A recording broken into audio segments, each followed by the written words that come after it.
flowers turned bitter, so that the branches grow bright. Yet for all that I do not hold back from making a verse in fair rhyme, so that the many may know that I see no good troubadour who could not learn from me.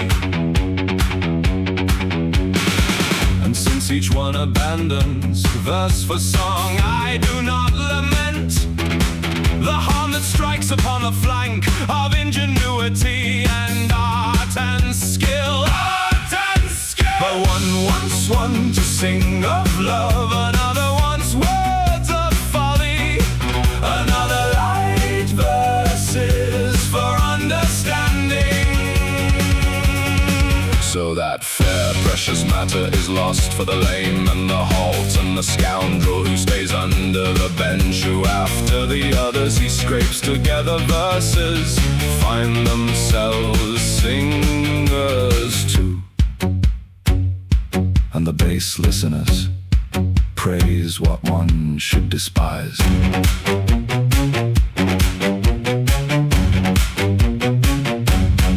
And since no one pays heed to matter, I stay with many precious words, for I see fall into the mud what should stand high at the summit, and the best fall silent for it. So few are those of worth that one cannot contend with everyone. But a flower, white and bright, keeps my heart somewhat free. And if she does not want me now all white, she will have me as at the first hour. But if she relieve my sorrow, I would hold joy the better, for giving is worth more than selling. But her fair, noble face I do not see, so I am not relieved of the grievous ill I lament that enters my heart and files it away.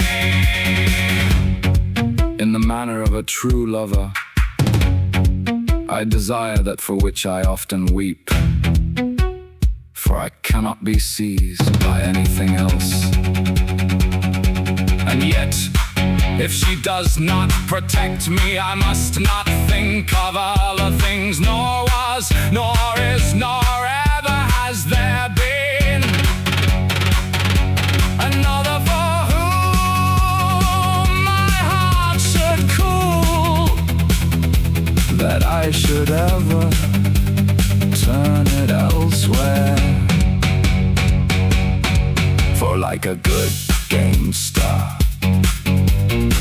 I wish to stake everything in one place.